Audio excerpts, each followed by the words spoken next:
And I also spoke to Mrs. Natasha Gray Brooks, the leader of the People's Action Movement. I thank them both for reaching out and expressing their willingness to come together to lend our collective voices and hearts to this fight. Crime is and has always been a societal problem.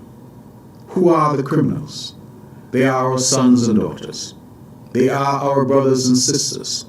They are our cousins and classmates. They are our boyfriends and girlfriends. In short, the criminals have come from our midst. We have created them, and we must now find ways to purge them from our midst. My address to you this evening comes not from a place of blame or political grandstanding. It comes from a place of deep pain and a burning desire to raise my voice in the rescue effort for my country.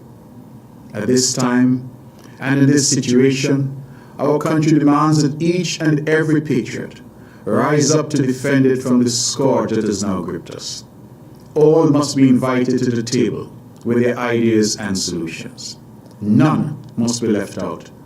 Government and opposition, church and chamber, schools and civil society, all must be invited to the table to come up with a comprehensive plan to address violence in our society once and for all.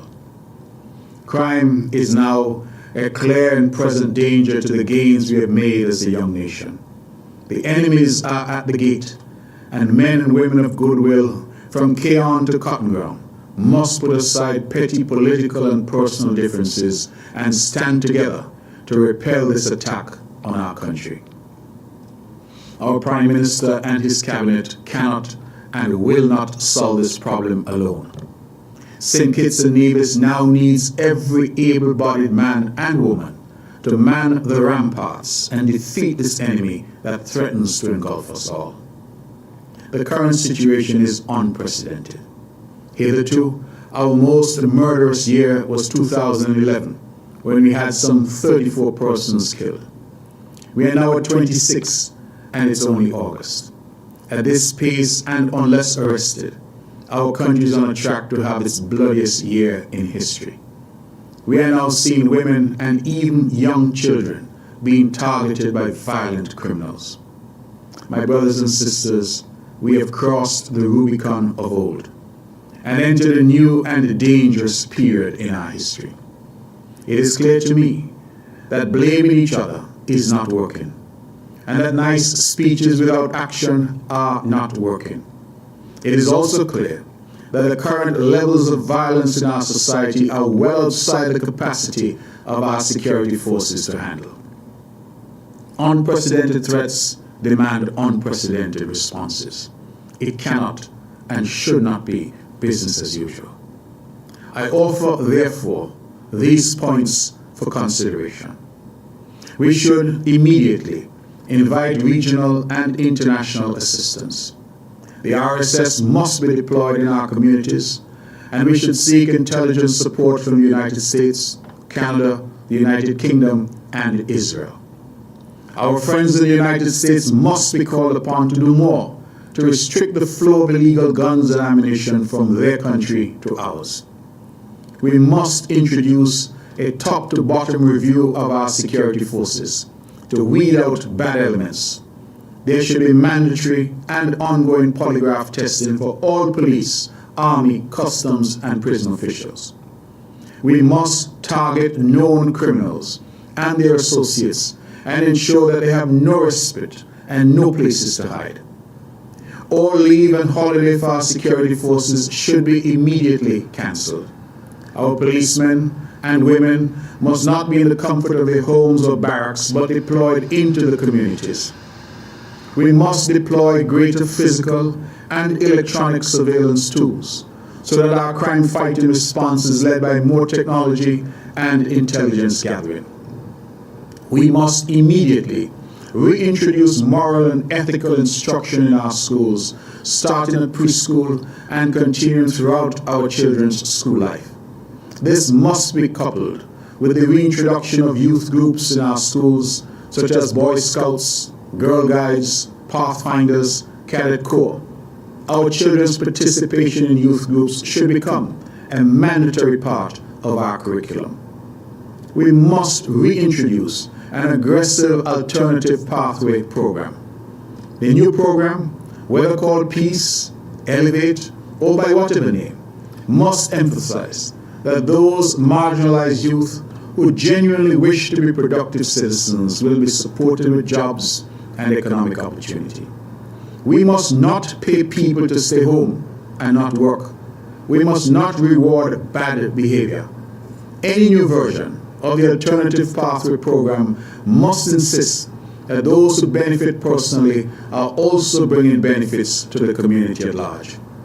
I am here talking about jobs, providing seed capital to start businesses, expunging criminal records to assist former offenders with job opportunities in the private sector, inviting and incentivizing the private sector to play its part in giving these young men and women a second chance, providing free training, especially in vocational skills such as plumbing, air conditioning, electrical, auto mechanic, shade house agriculture, and agro-processing for our youth.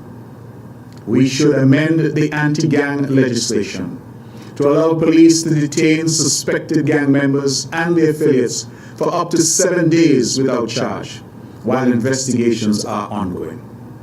The current 72-hour maximum detention without charge is wholly inadequate to allow proper investigations to occur. We should look to the Jamaican example of zones of special operations to include limited and targeted states of emergency where necessary. Lastly, I reiterate my cry that the Honorable Prime Minister and Minister of National Security must extend his hand across the political aisle and seek consensus and active assistance from the opposition.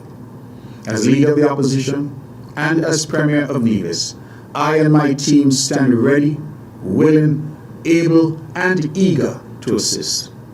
But we cannot invite ourselves to the table. Only the government can ensure that all stakeholders are given a chance to lend their voices and ideas to a solution to this perennial problem of crime and criminality. The matters set out in this brief address are in no way to be seen as a complete solution. But these are ideas which, coupled with ideas from other stakeholders, can allow us to build a comprehensive response to an urgent and a dangerous problem. Some ideas will require urgent and immediate implementation, while others are intended to have more medium and long-term effects. What I am sure of, however, is that doing nothing is no longer an option. I extend tonight my hand and the hand of my beloved Nevis to the Honorable Prime Minister and his team. There can be no progress and no lasting and sustainable development unless and until we are at peace. We have shed enough tears. We have spoken enough words. We have held enough meetings. What our country needs now is decisive leadership and action. Prime Minister, Dr. the Honorable Terence Drew, the ball is now in your court. May God grant you wisdom, patience, and understanding as you lead us through the valley of the shadow of death and take us to the promised land of peace and prosperity for all. Thank you, and may God have mercy on us all.